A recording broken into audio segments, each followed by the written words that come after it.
estate tax. So, I don't know. A lot of things.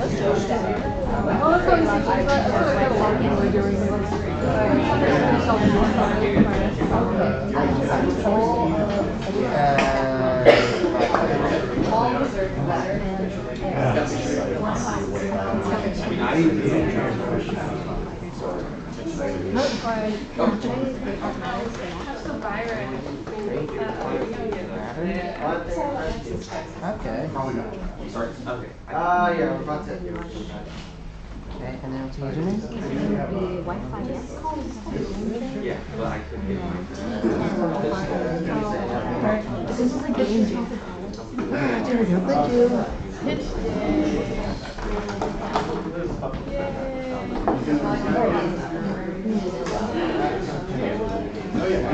I have 88 hours right now. I'll make sure it's not. Last chance, anyone that wants to pitch, what's your project name on the board? Anyone? No, alright. I wish it was 80. I'd be so happy.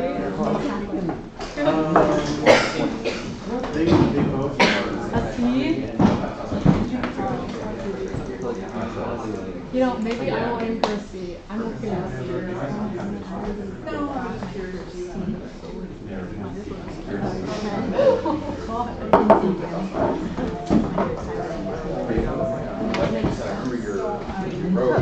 Well, we've seen it in my life.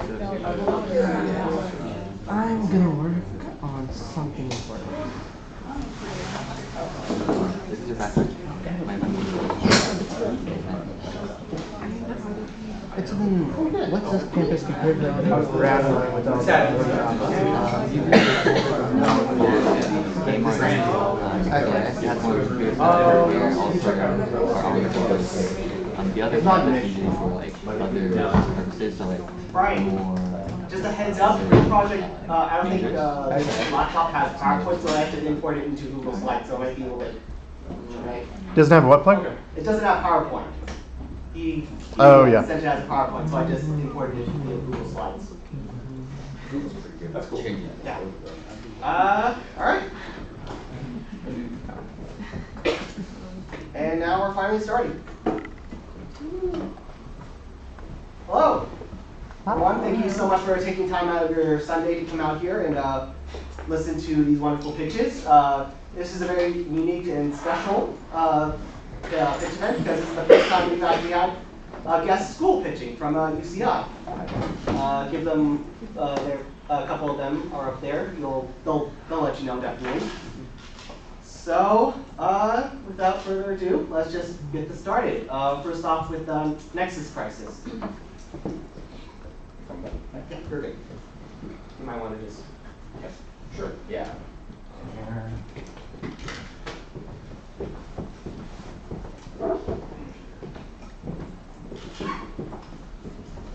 All right. Hi, you guys. As you all know, it's pitch day. I'm one of the MFA students here at LCAD. To present my game that I'm working on with a team called Nexus Crisis. The name is pending because that's probably not going to be the final name. So now it's Nexus Crisis. Working name. My MFA is mostly about the card game industry in general. So I have had this idea, it's like you spend all this money to make a card game, you get it printed, you go to the store, and you hope it sells, fingers crossed. And that just seems risky.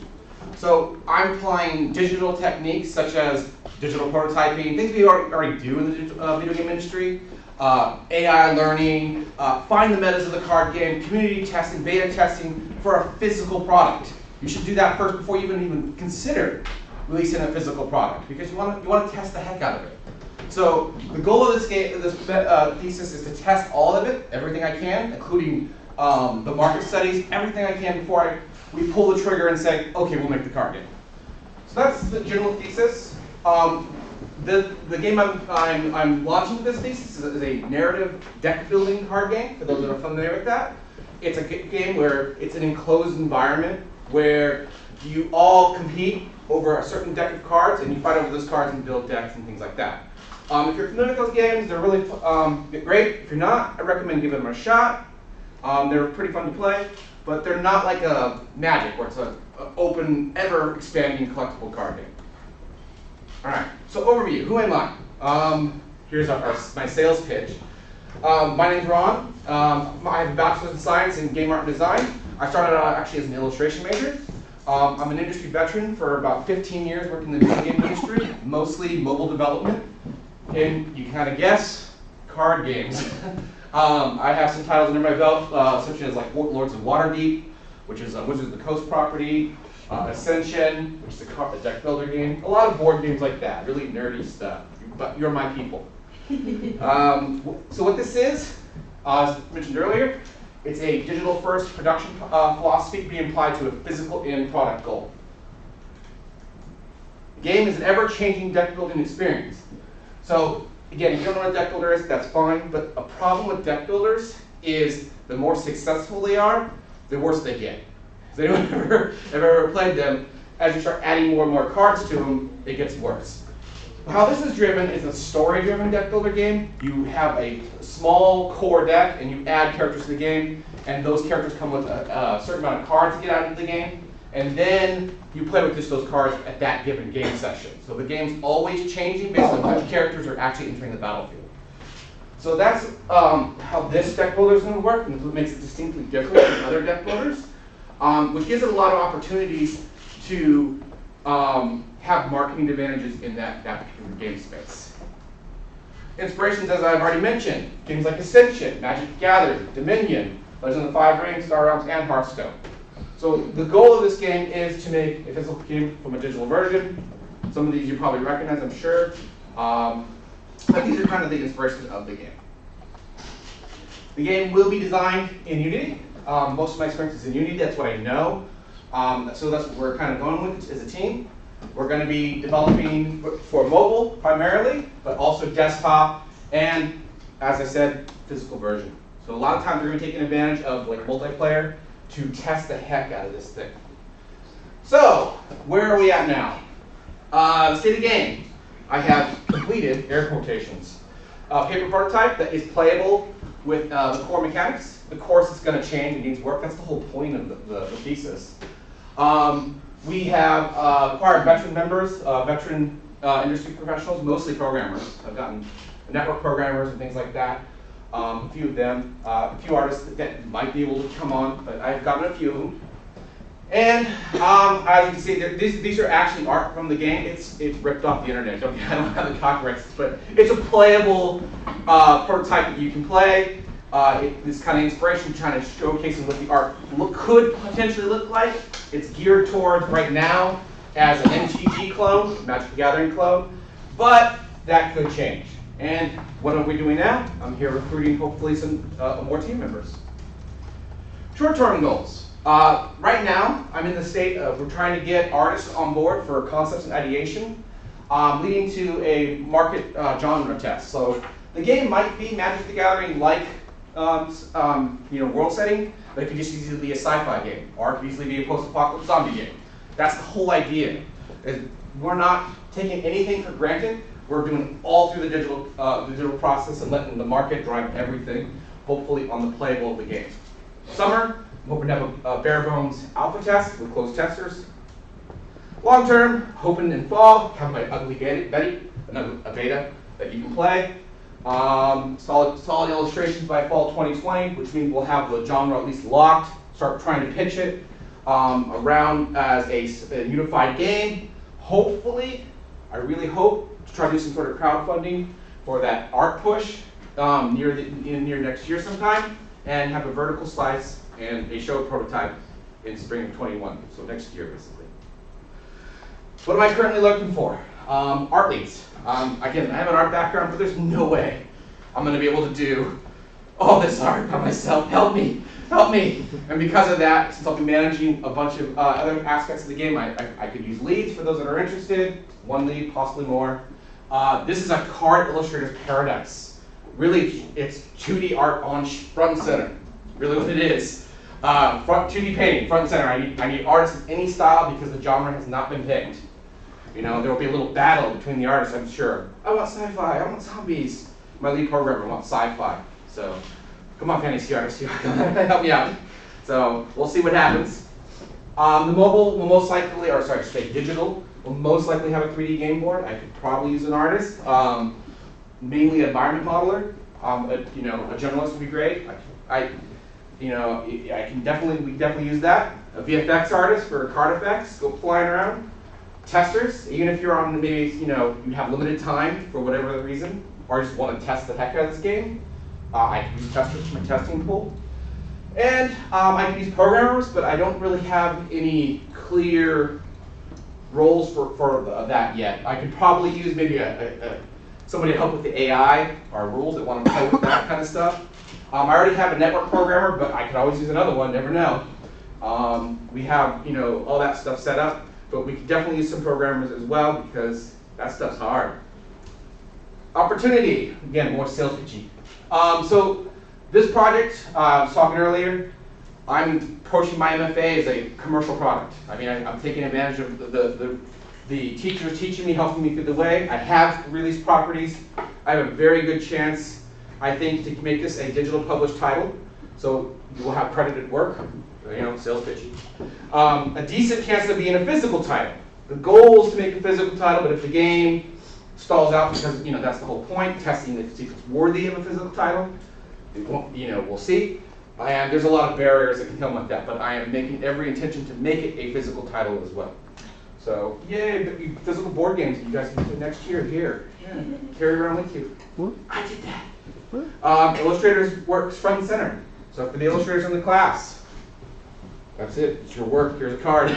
The game is, that modelers, I feel your pain, but not as much modeling in this one, again, but it might be a board for the digital version. And I think we all come here because we are looking for, teams to work on projects. So I have every intention of finding team members that I would work with even beyond the scope of this MFA project. So I hope, to work with you and come create with us. So. Questions now, or do we wait? Yeah, questions. Oh, we do. Okay. Yes. So, your idea kind of reminds me of something that's completely different, but also pretty similar. You remember there's a game called Club Penguin. They had like this mini game called Card Jutsu, which was like their own little card game thing. And I remember they actually came out later on with a physical copy of that mini game. Yeah, I'm definitely gonna have to look into this because I guess it does sound very similar. Yeah. It's called Card Jutsu from what? Club Penguin. Club Penguin. Thank you. Can you flash your email again, please? Oh, yes. I made that mistake with the UCI presentation too. Bad presenter. My name, which is very hard to spell, it's Ronald Bourbeau, BOURBEAU at LCAD, EDU.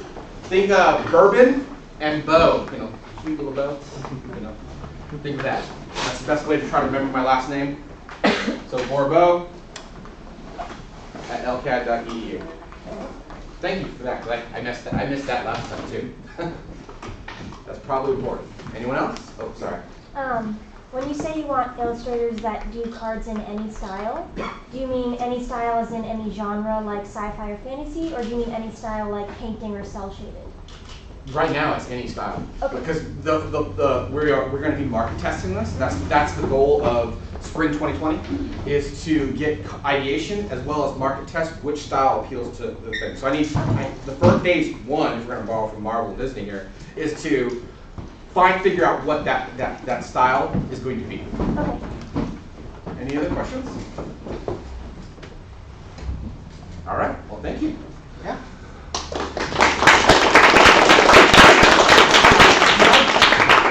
Nicely done. All right. Next up, we have the Chris House. Let me pull up the pitch. Give me a second here. You said penguin. Okay, Mark. All right. Wait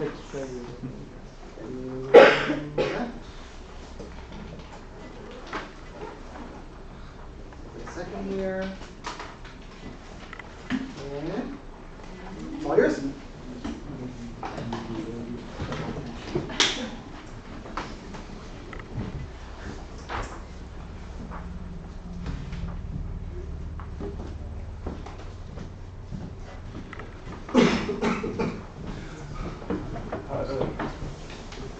events, and I'm curious.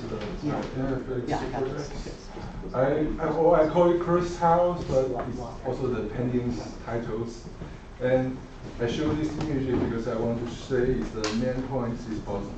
I got this because I want to make the core those games is a puzzle game. So as you can see, so it's a horror games and like the role play is much like the role like the core puzzle games. And next, here's the always it has the stories. And it's about it's a 2D horror games, and the player will join the characters to lose his memories, curse house, and the horror nightmare is coming to him.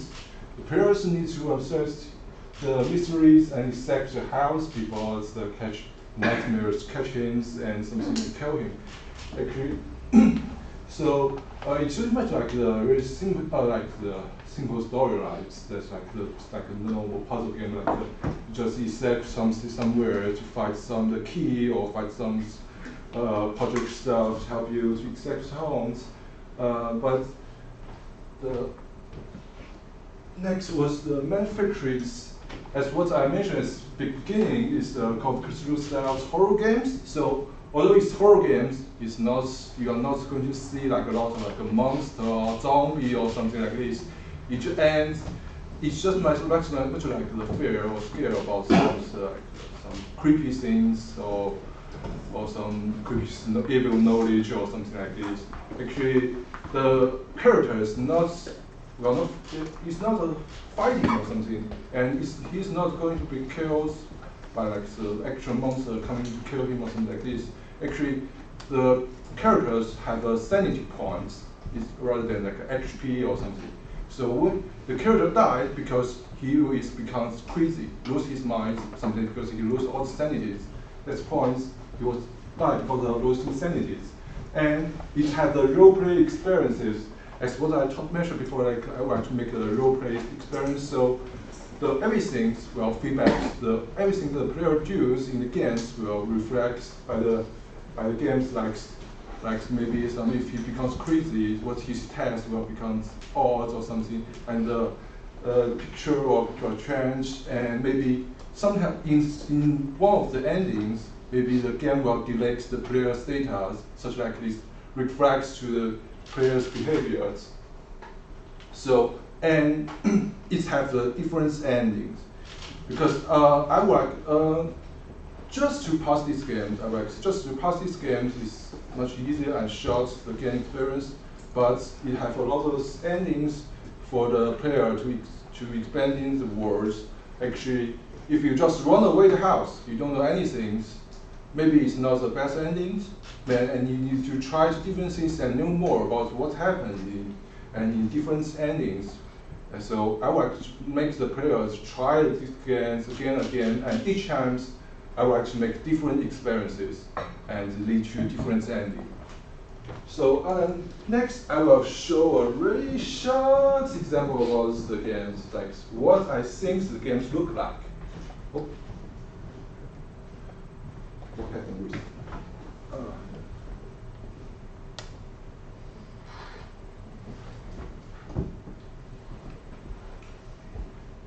Okay.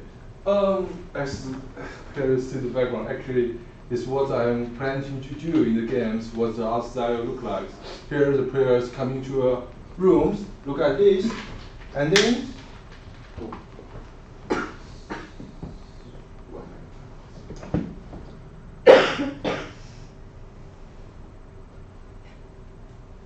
and then the game will give in different choice. Like here I show trees, what you can do in these rooms, like conserve books. There's a lot of books in here.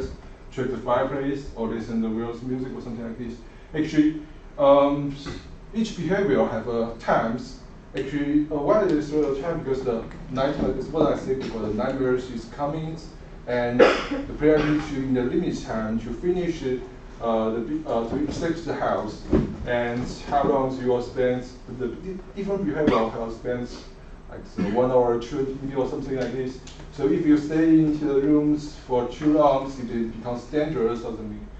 And different behavior have different results, like mystery box. Like you choose the same things, each time you may get a different result. Maybe it's good or bad, or you will just maybe just die because of something. You'll choose, and then next, this time I choose Chris the books. As you can see, the player was reading the books in the rooms, and then you will get the results. Like he finds something, like the evil experiments. It's pretty much like talking about the information about what's happened and in this house and something. But it's not like the puzzle stuff or something. It's not useful for expect, but it helps the player to know more about this world, what was happening, and because of the some behaviors like this. So just like Call of Cthulhu, if you know something like the evil things or creepy things, you will lose your sanity because you will be scared or something like this. So as this behavior results, is you lose the 5 sanities, and you got nothing. Then and then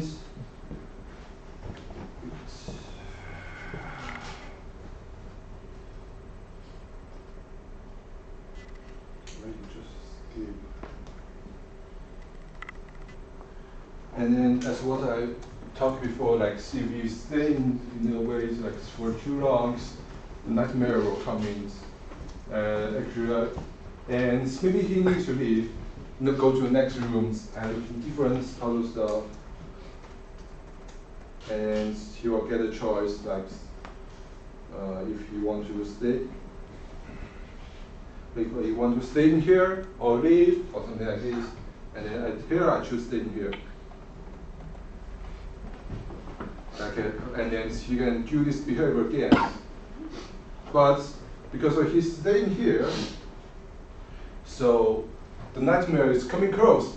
So the room was totally changed, like becomes like the evil place, and then he was in danger. If he keeps staying here, maybe he will kill by the nightmare, will catch by the nightmare, and then he will just he's not. We don't know if he was killed or he just becomes crazy or something like this. And then continues, he can just continue or just leave the nightmares. And because the room was changed, some choice may be changed. Like if in this kind of rooms, maybe he can looking for some news book or find some new things. Maybe like I didn't do this in here, but it just like I pointed a little bit things back. If you have find some puzzle stuff or the room has to change, you have different choice. Like if you have a key, he can have the choice to open a door or open a box or something like this. But if he don't have this key, this puzzle stuff, he don't have this player, don't have this choice. He can just like I check the box. Maybe I can open it by hand, but mostly you are not able to do this. You just waste your time.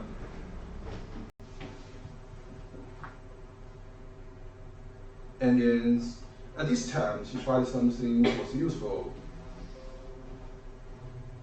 Like here is like the password or something, or the door or something, the contentions. But what I want to show in here is about the character was losing his memory. So, but he just realized that he can read these things, and these things is much like Call of Cthulhu's language that it's not non-human, not for human or something like this.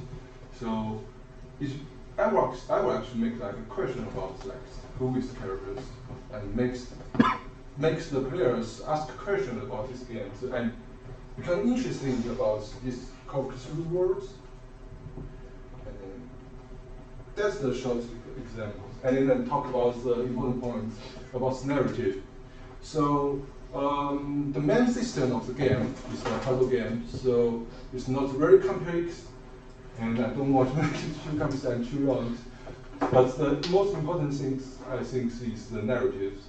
There's many ways to pass this game, because each choice, it gets different results using metric box. So if you only have one way to leave this house, it will make the game so hard. So there's many ways, but the different ways you leave house, you get different results, and also the players' behaviors and incentives will also influence the endings.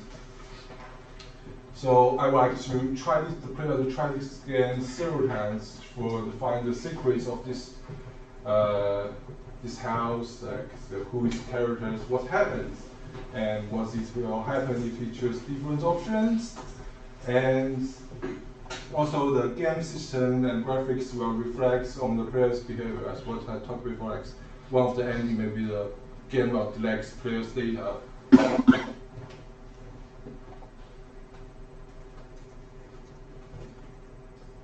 So about narratives, I want to make a big twist. Let's see.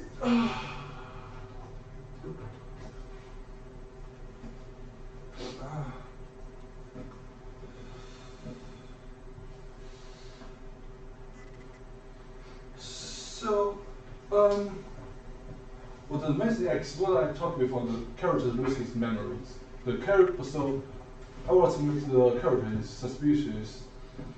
He is connected with his house at nightmares. So what was happening is have the relationship with him. If he's wicked or innocent persons, and if there's why he knows this knowledge, and why the nightmares comes to kill him or someone else. It's much like the question about the characters. Actually, what I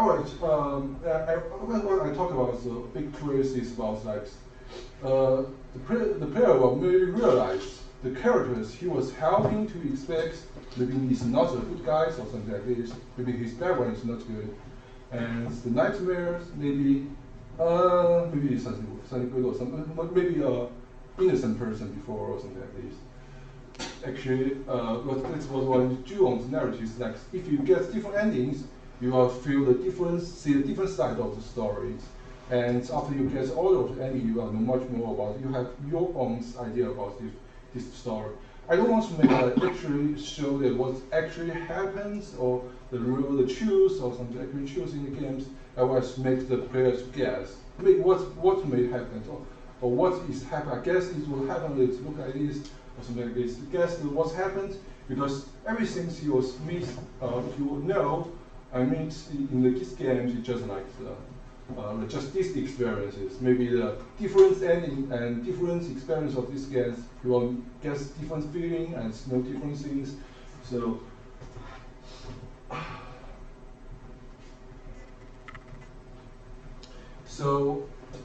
as what said, the ending is the most important point about expanding the words.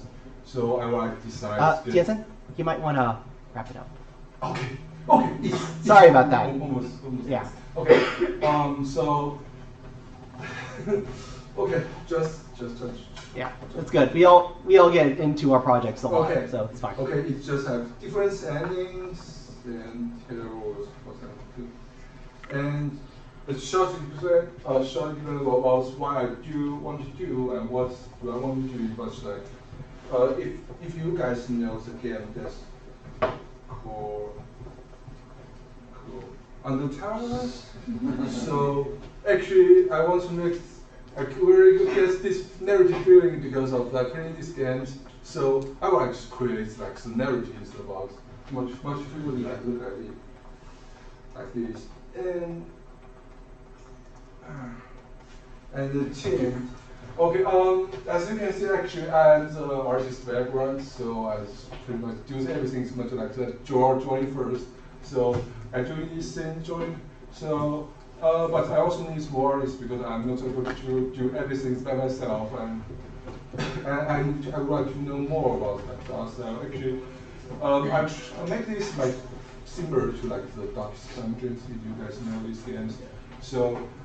But maybe you have much better art style. Maybe I would like to talk to you about like the art more because and so we really it's a 2D games and we also need a lot of still images like the other rooms, maybe the characters, animations, behavior or something like this, maybe a different engine, we use a CG or still image for this.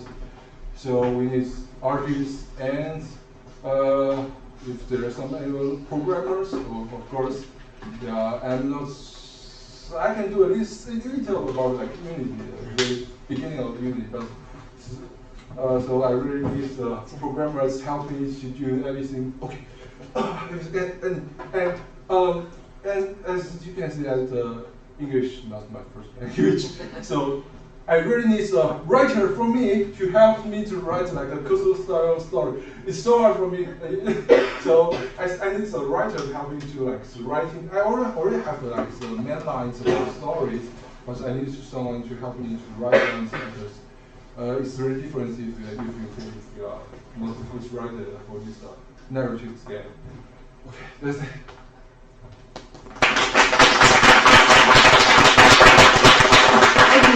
Any quick questions? Oh, okay. Does this play as like a point and click game for like the puzzle segment? Yeah, Okay. pretty quick game. You said this was strictly 2D, right? So it's going to be mostly illustration based? Yeah, it's mostly illustration based. And is this kind of like the art direction you want to go in, or are you kind of like up in the air about the style you want it? We can talk more about this, but now I think it's much like this. Okay. I mean, is this inspired by a tabletop RPG called Cthulhu? Hmm? Is this inspired by a tabletop RPG called Cthulhu? Yes.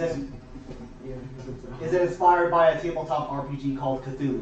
Yeah, it's much like the tabletop called Alright, I think that's it for questions, but if you have any more questions for him, just stick around until after and I'll be free to ask him. Yeah, or you can email me also. Thank you.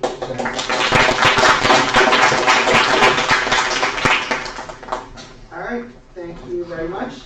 And I do want to remind people that remind/suggest people to actually sign up for more than one project. You can't, I'd say the max you would probably do is 2, because more than that you'll probably be overloaded. So the next up is I will be done. Let me set this up for you. And again, this was imported directly from the PowerPoint that we did from the slides, so it might be over here. Good luck. Here for the experience.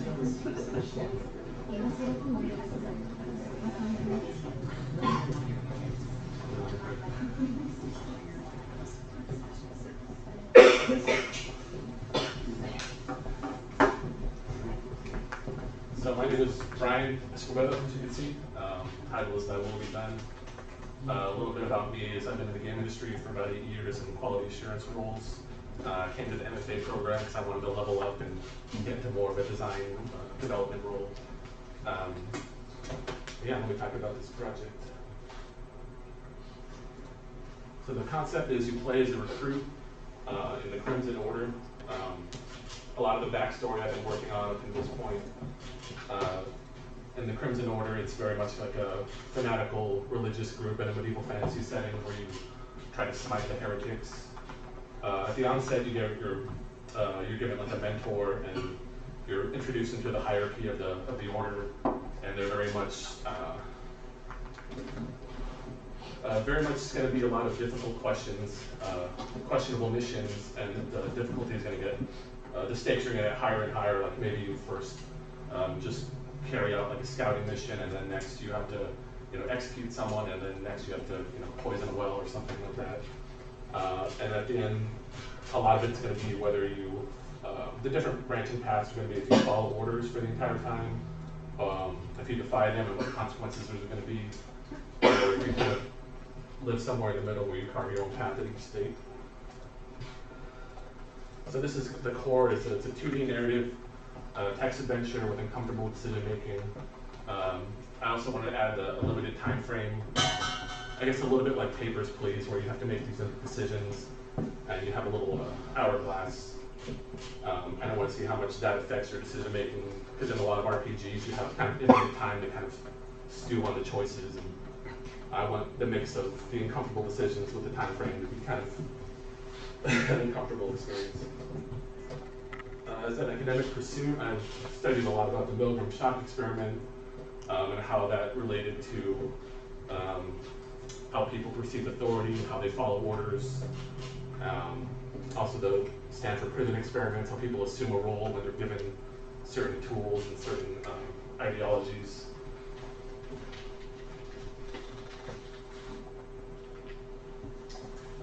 A lot of the mechanics are going to be conditional branching paths, maybe a quest system to organize which directions you want to go, and an inventory system for hidden dialogue options, and then with the hourglass pretty much present the entire time.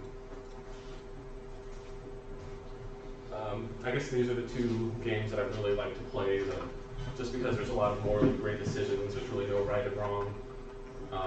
There's no paragon, good or bad meter. It's a lot of,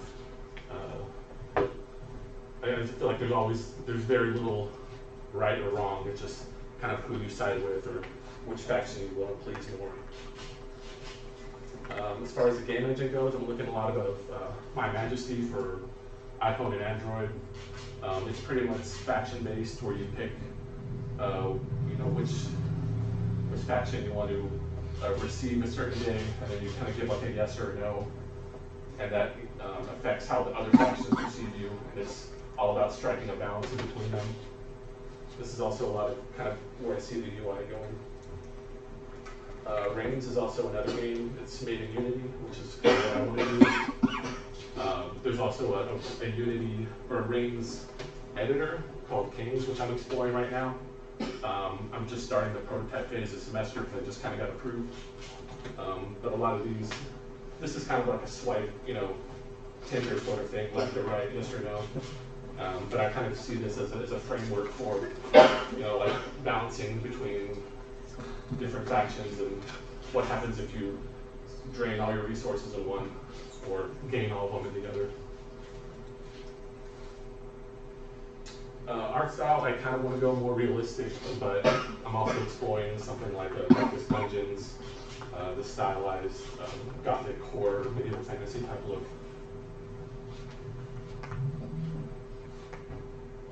And I'm pretty much starting from scratch right now. The first thing I want to do is kind of get an art director or someone to create like a style guide with, how I want the look and feel of the game to be. It's going to be a lot of 2D images for characters, backgrounds, UI icons, and then the engineering will come in the form of prototyping with branching paths, quest systems, inventory, and then the overall UI flow.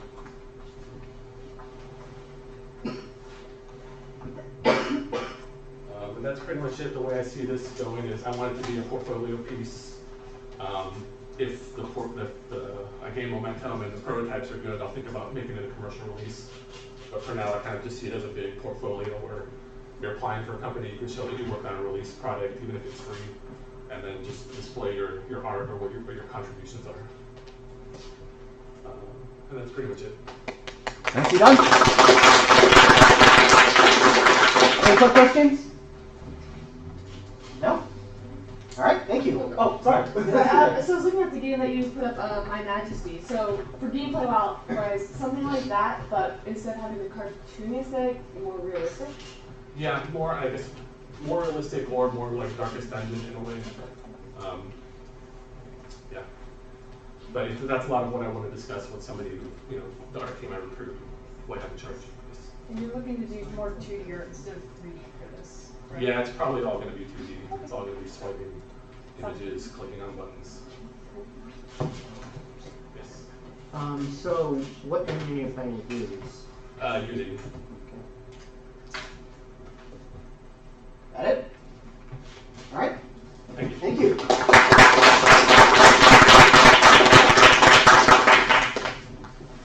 All right. So since we have a blank spot there, let's just go to I'm just gonna pull up a random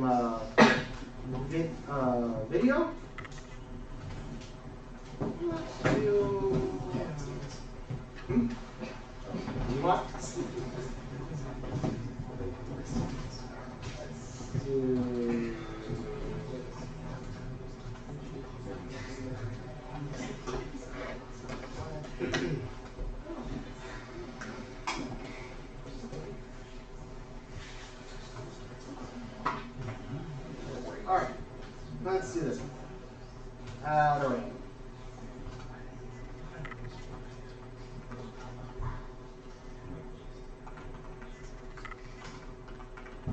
name is Lily, and this is my thesis, Who Killed Mr. and Mrs. Borden.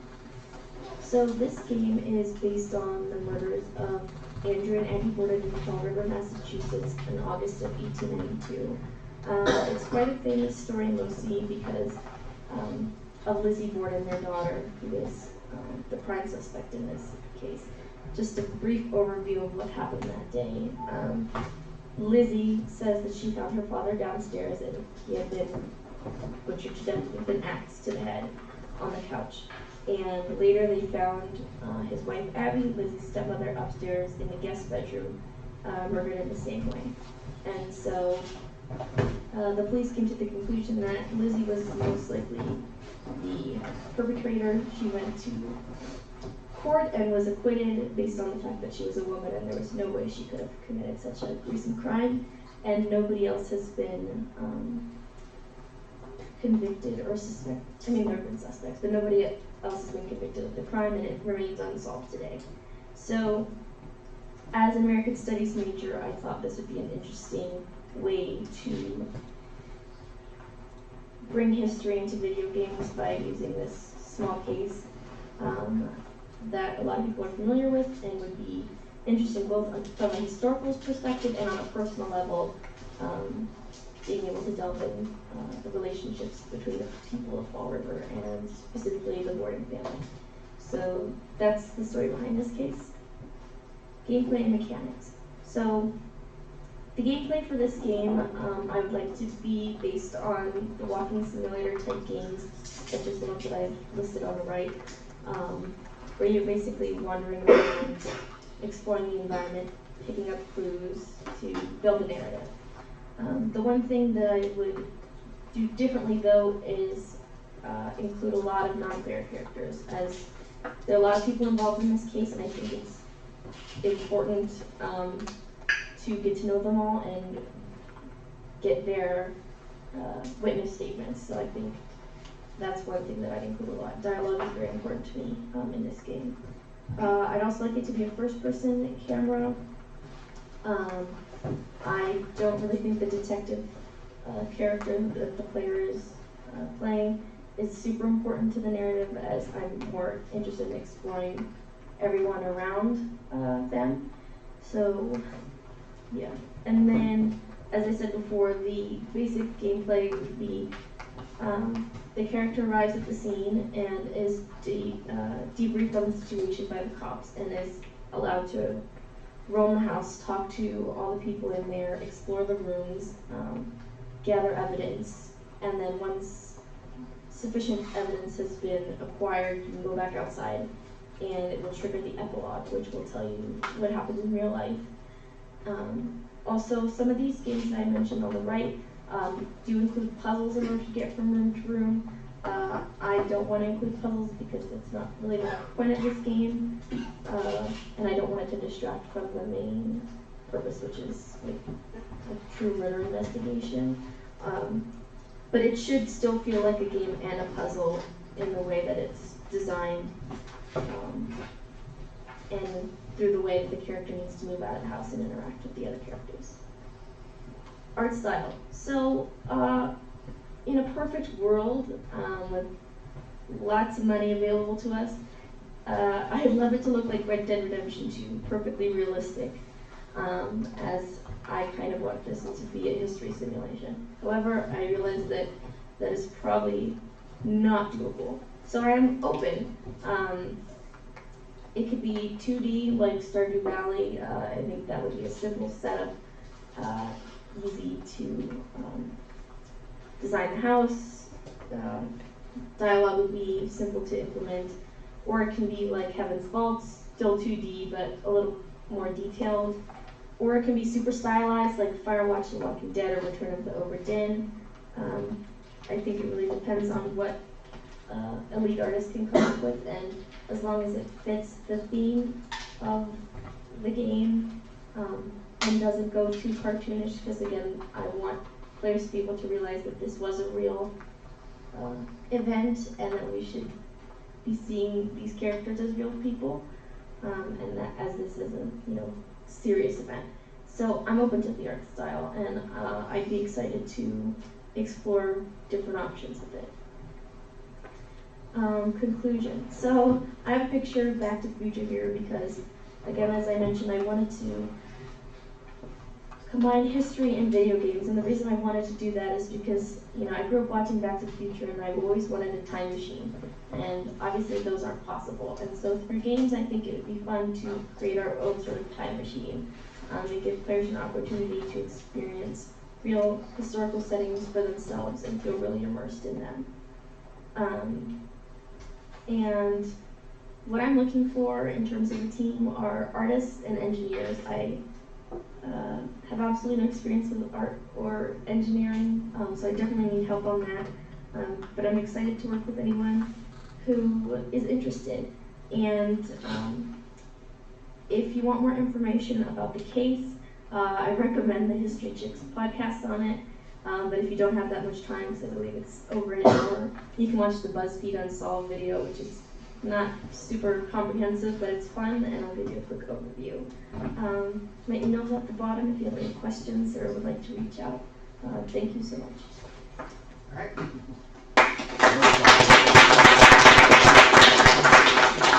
All right, I got moved on something, so because I actually forgot there was one more presentation here that I already downloaded ahead of time. So give me a second for that.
Thank you. Thank you for your patience. Next up, we have UCI Fodder's Dot. Is that Dot? Can't steal that. Ignore that, but don't steal it. Yeah, go ahead. Hello, everyone. First off, hi, I'm Riley, and I'm the president of the Video Game Development Club at UCI. So what you're going to see are a couple of projects from our members. We are a sort of extracurricular organization, and our members essentially make games. These are usually over the course of 1 quarter, which is 10 weeks. But projects such as UCI Fighters Up can go further to 2 or even 3 quarters. This is a new collaboration that we're looking into. So we're interested in collaborating with artists from LCAD on our projects. So anyway, here's Jesse, leader of UCI Fighters Up. All right, hey everyone. Yep, that's me. I'm Jesse. So yeah, what we're making here is UCI Fighters Up. It is a UCI themed fighting game where all the stages are going to be like hyper fantasized versions of like different UCI or Irvine regions. I don't know if you guys in the Spectrum or anything like that, something like that. And then all the different characters are going to be different popular UCI professors, stylized like popular fighting game characters. So does anyone here play fighting games or enjoy them a lot?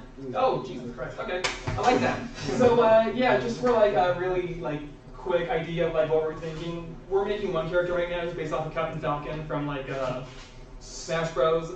Only instead of it being all Falcon themed, it's all dog themed because we love dogs. So yeah, there aren't really any combos in this game because that's really hard to program and animate. It's only going to be like a 3 strikes and you're out type of thing. So if you play 1 strike or something like that, or Samurai Showdown, it's going to be a lot like that. We already have a wireframe build, as you can see with this sexy man over here. He's that's our wireframe. So what we're looking for is artists who can come along and help draw in this wireframe to help make all the characters, because just for time and sanity's sake, we're all going to have them generally follow the same base here. And the art style we're looking for is something like Brawlhalla, if you ever played that. It's kind of like a vector art type of thing. It's this person. It was the first image I found. Something like that, but with more like Street Fighter character size proportions. So looking more humanoid size, but with that sort of cartoony art style. What am I forgetting? Oh yeah, this is a year-long project. So we actually started at the beginning of this fall quarter, and we're going to be going until the end of our school year. So we have some time. I'm really only looking for like 2, maybe 3 artists because we have a pretty nice schedule right here. So yeah, if you like fighting games and want to do some fighting game animation, talk to me, because I'm cool, I promise. Okay. Any questions? Oh, hey, I know you. What's up? Hi. So, this is like no built-in combos? Like No, no. When you get hit, it does a little zoom in, and then it just kind of shoots you across the screen. Oh. Yeah. It's like nothing like Spider-Man or... No. Okay. Yes. So are you like looking more for like animators instead Yes. of custom art? We are looking mainly for animators. I'm kind of leaning more towards LCAD artists to draw the characters because a lot of UCI students kind of have biases towards professors already, so they either want to draw them in like really cool ways, or they're like, oh, I hate that professor, make him a clown, and I don't really want that. So yeah, I'm looking more for animators for this project, 2D animators. Yes. When you said animators, do you mean animators to help you draw the characters on top of the animating? Yes, yes, on top of this wireframe right here. So you here, specifically, right? Just to clarify, I was gonna animate that thing. The rig has been pre-built, so those basic animations there, as long as you can animate the pieces over it, the animations of that character will transfer over. So all you're drawing really is just the one base pose, and then when you put the pieces together, it should translate over into all those basic animations. What he said. Anyone else? Going once? Yeah. Going twice? Alright, thank you.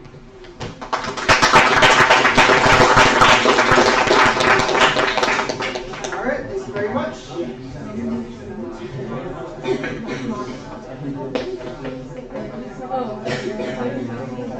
Was that?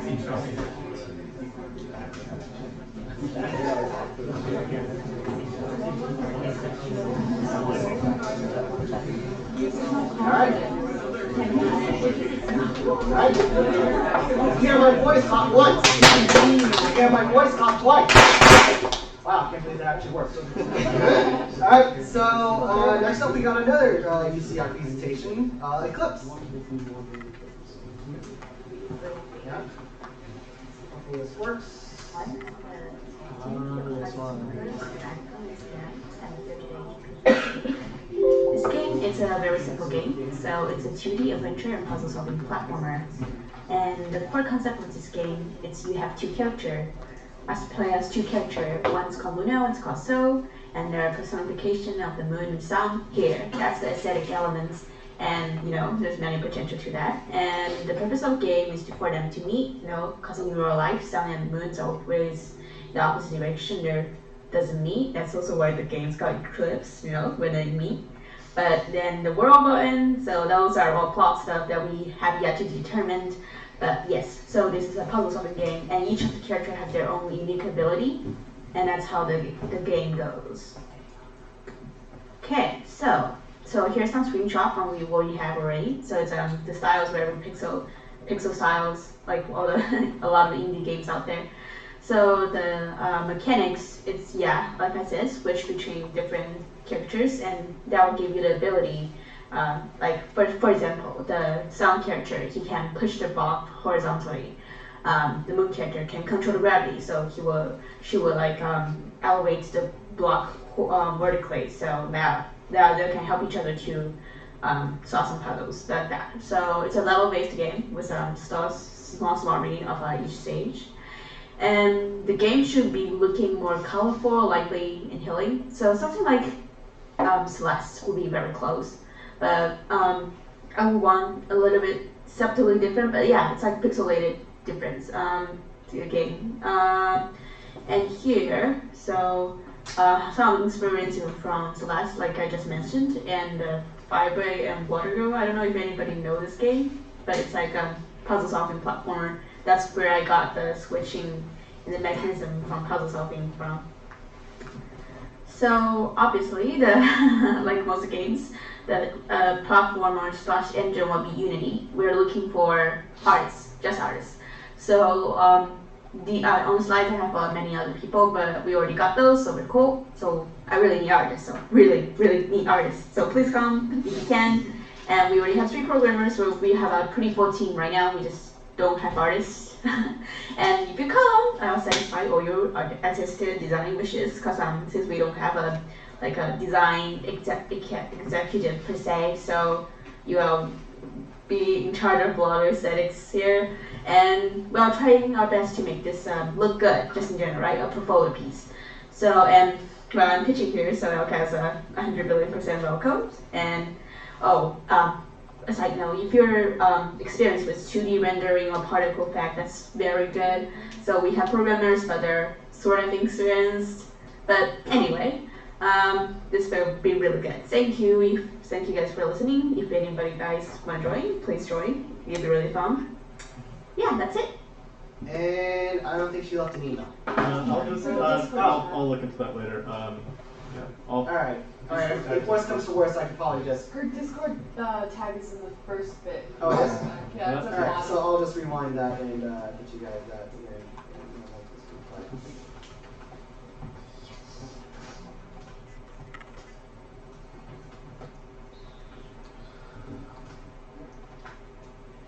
Hello, everyone. There we go.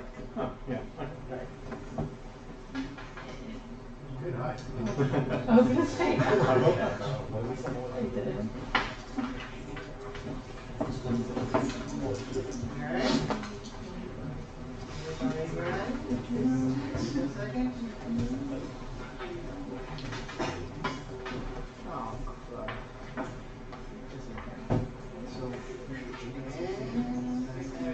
Alright. So, next up we have Nijito. I think that's what it's called, right? Did I say it right? Yeah, close enough.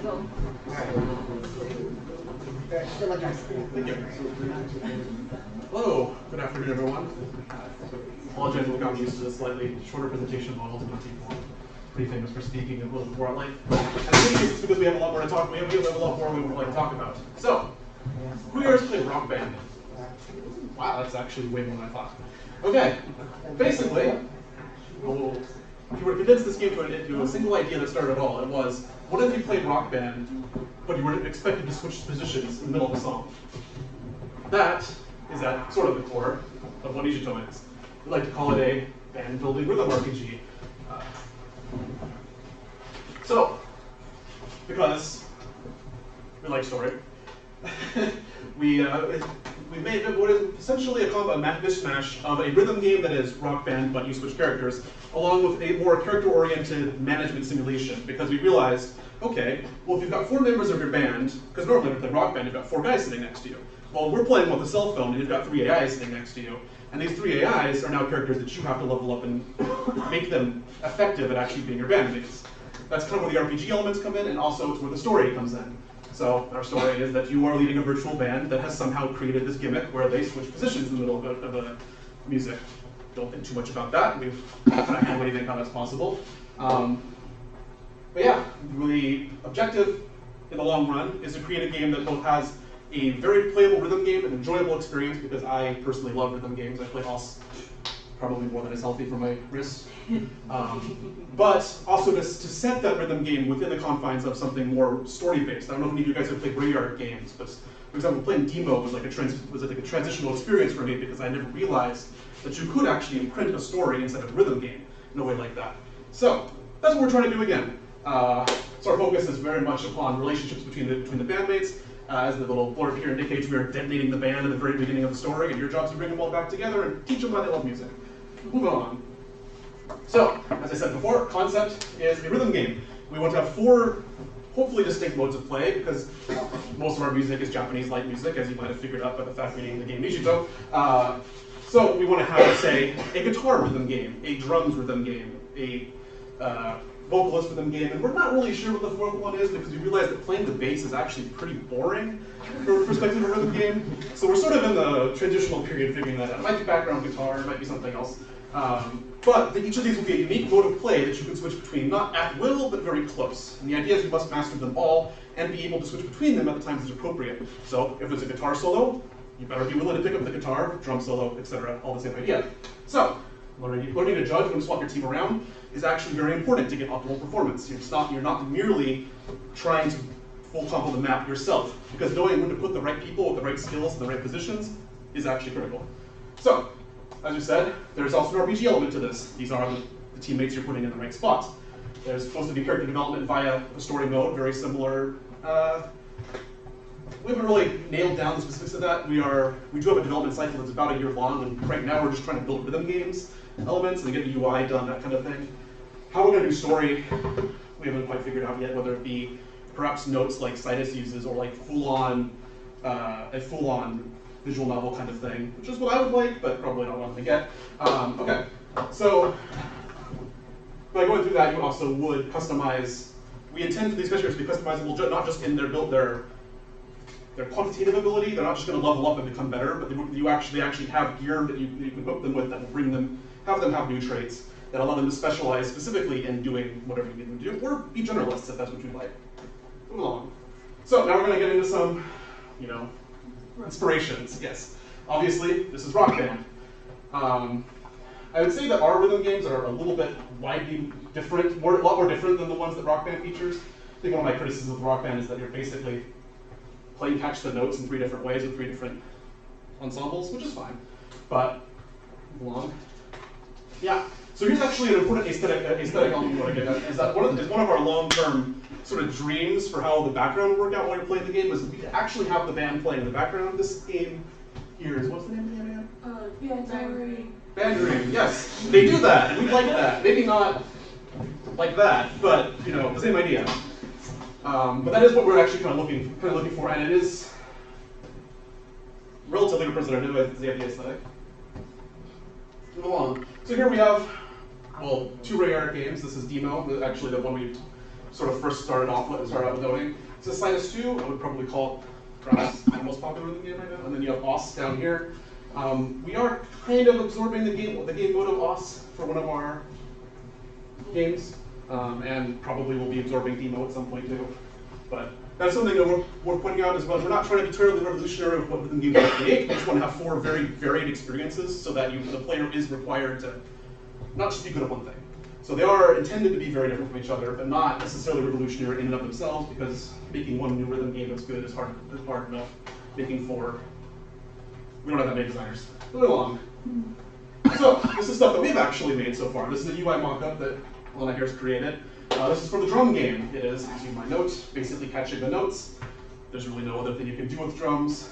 But you can see things like we have up here, we've got scoring. We have this bar on the right side here, which is supposed to be, probably should have been colorized, but filling this bar is what allows you to switch.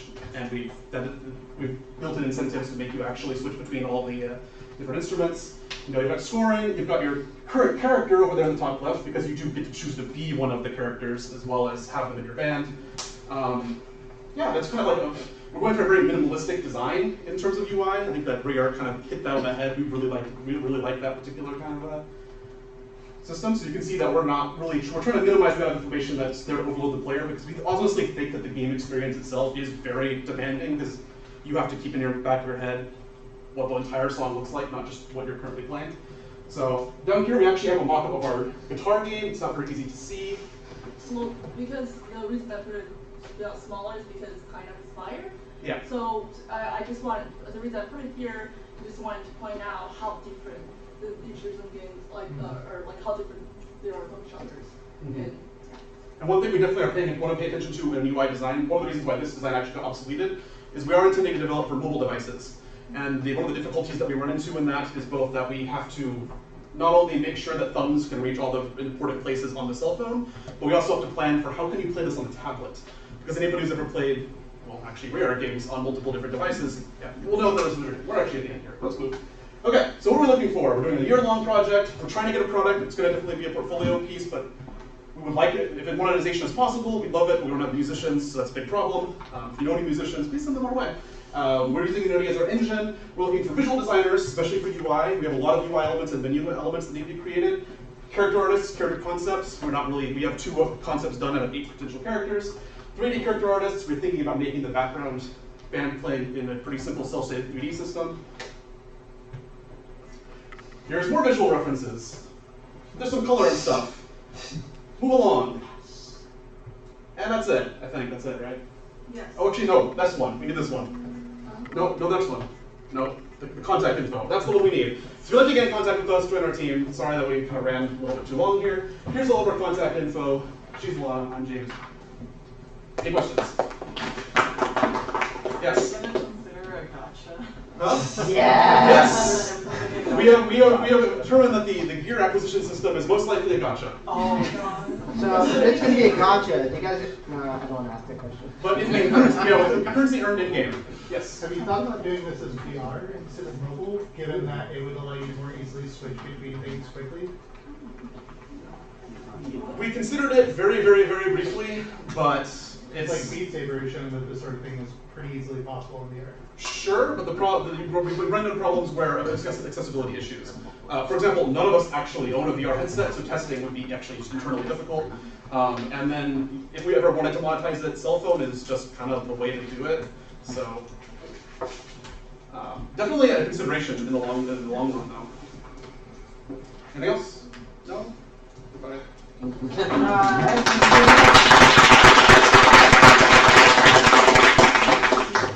Alright, next up we have the friendship, which is my project.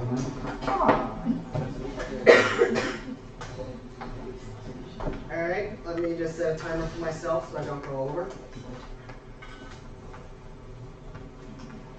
Alright.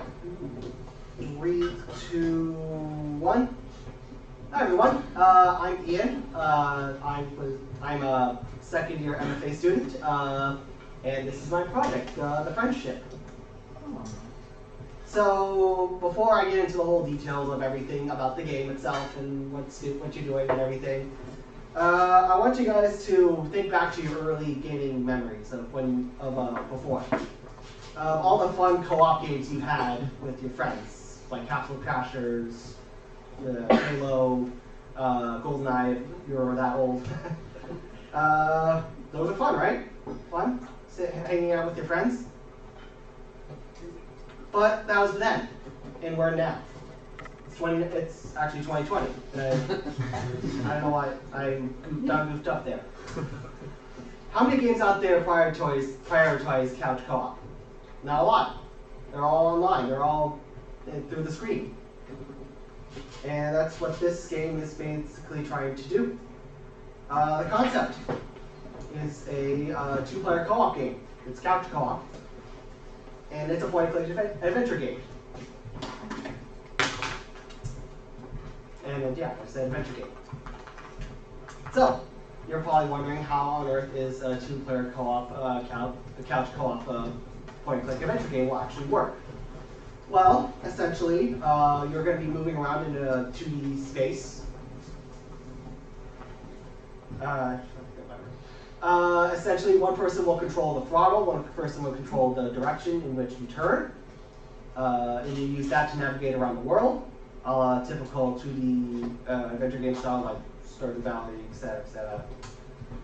And essentially, your items will be either acquired through the in-game world or through other NPCs.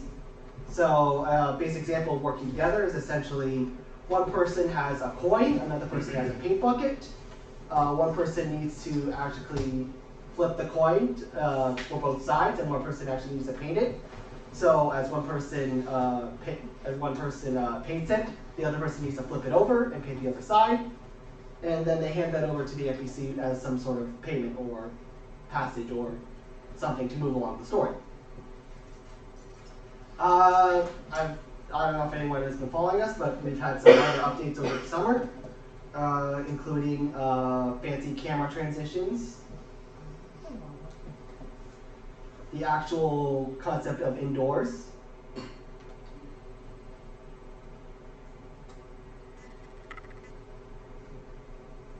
And a pointer. So, the basic gameplay loop is essentially as follows. You start off, you go explore an area. The exploration leads to a quest, usually just for the main story. That quest encourages you to explore, to complete the quest, and then you repeat that over and over and over again. Influences, we've had a lot of nautical underwater theming when it comes to this game, very tropical, very Bahamas-esque theming. This is some art so far for characters. This is generally the general art style for the characters.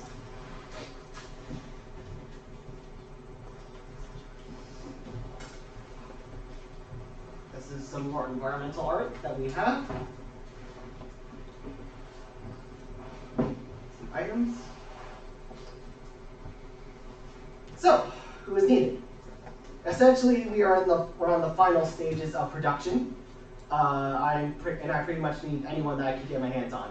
Environmental artists, UI artists, characters, especially if you're an animator, we really, really, really need animation. I have a full asset list written down. So once you join the team, I'll probably just hand you something to do right away, along with the character guide and a style guide. We should have a very rough alpha vertical slice plan for GDC 2020 with your help. And the final planned vertical slices for April 17th, if everything goes according to plan. Which, knowing game development usually doesn't always go according to plan. But that's what's fun. That's my name, that's my email. My LCAD email is just ianready@lcad.edu. I'll leave that up for the remaining time I have, 30 seconds. Like 15.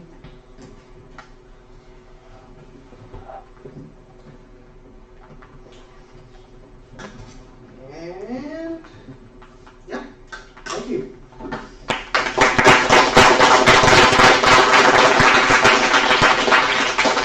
All right, any questions? No? Yeah? You said you're somewhere where you follow this? I mean, I'd be interested in following it. Where is that at?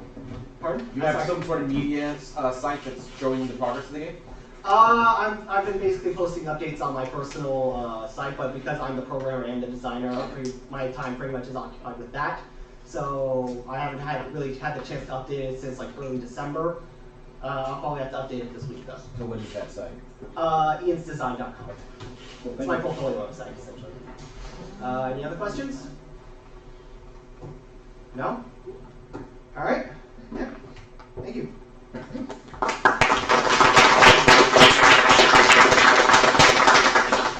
And we have one last presentation from Don't Look, You Don't Look Sick.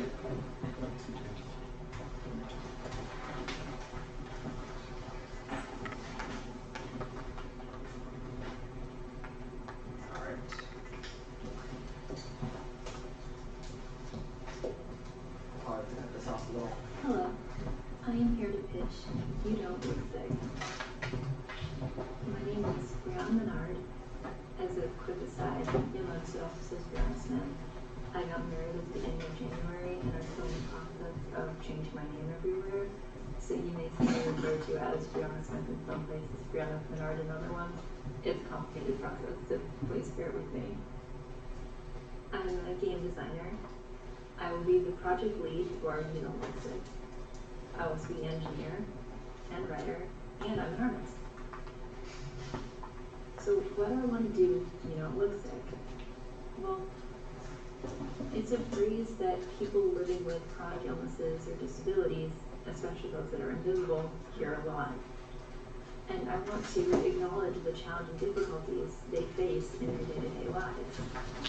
I'm also hoping that You Don't Look Sick will facilitate discussion about these kinds of chronic illnesses or disabilities. and might even provide an outlet for those people. Because having games that are about you, that represent you, are really important. And as someone who has a few different invisible illnesses and was more recently diagnosed with a somewhat invisible disability, I really wish I had this kind of game when I was growing up. So having the chance to make it now is really amazing. So the game itself will be largely about resource management. It'll be an interactive fiction that's kind of a life simulator and available for PC and mobile. The concept is that you've just graduated high school and you want to prove you can be independent to your parents. Don't we all? So you get a job in an apartment. You need to explore daily life as an adult while paying bills and staying happy and healthy. The catch: you have a chronic illness and a very limited amount of energy per day. And if you're evicted, you can't pay your bills, you neglect your health, or you end up in the hospital, you have to move back home and it's game over. The game itself will work largely via time blocks and events. Each time block will contain a core event and potential random events, both of which involve a lot of player choice. Players will have a cell phone that contains a weekly planner, shopping list, contacts, and banking applications. An inventory that will contain information on the items the player has, which you can find in the shopping list app. They'll be able to form relationships with other characters, which can have varying consequences throughout the game. These will be tracked in the contacts app. And each time block will take place at a different location. Each location will have an individual background image, music, so on and so forth. The core loop of the game starts players in the morning with them waking up and starting their day. They'll then commute to work if it's a weekday. Then at work they can interact with their coworkers, earn money, they'll commute from work, and then they can fit in chores or other activities in the evening. Then they get to see a stat screen that summarizes their day, how their stats are, what it implies, and then the whole cycle starts over again with the next morning. We'll be using Unity for our game engine, Ink as dialogue scripting, Discord for communication, Google Drive for our storage, backups and such, Pinterest for our inspiration, and Trello for agile development. We currently have a proof of concept game, which takes you through a potentially average morning. As you hopefully can see in the top screenshot, it describes the player waking up before their alarm, just in time to see it start beeping, and then they'd be able to continue through their morning. The bottom screenshot is at the end of the morning, when it's time to go to work. In the proof of concept, it kind of, quote, grades the players, depending on how much energy they have left. In this version, it says you're exhausted, you only have 2 energy left, you may as well just go back to bed. The game is inspired largely by Spoon Theory, written by Christine Miserantino.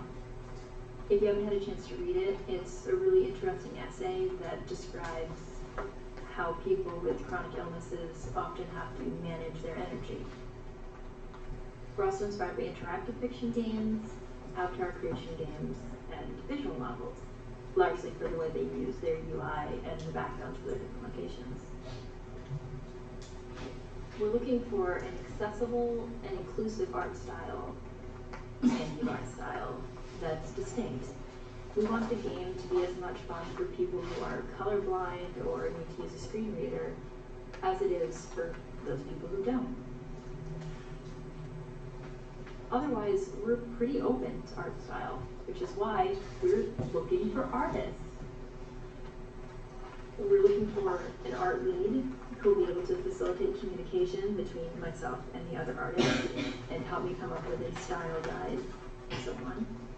Concept artists to help define exactly what the game will look like. Interior and exterior background artists for the different locations. UI and UX designers, icon designers like for the cell phone and items in the inventory, and character designers as sort of a stretch goal for the players to be able to design what their character looks like, and for other characters in the game to be able to be procedurally generated so that each playthrough of the game feels unique and like its own world. We currently have a narrative design document available at briannabenard.com/ydls narrative design. That's You Don't Look Sick, YDLS. Our game design document, in progress, is available at briannabenard.com/ydls DPD. And our Discord is at briannabenard.com/ydls Discord. Thank you so much. I will be available in the class Discord during and after my presentation, hopefully throughout all of the pitch day presentations. For questions, comments, you can also email me at youdon'tlooksickgame@gmail.com.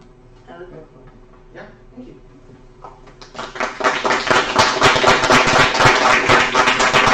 Alright, on to for a couple seconds. You guys write down.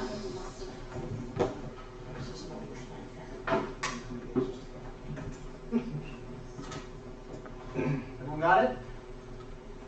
Alright. Thank you. That concludes Pitch Day 2020. So I highly encourage you guys to, first off, remind yourself that, yeah, you can work on 2 projects, and I highly recommend that. Also to email the people that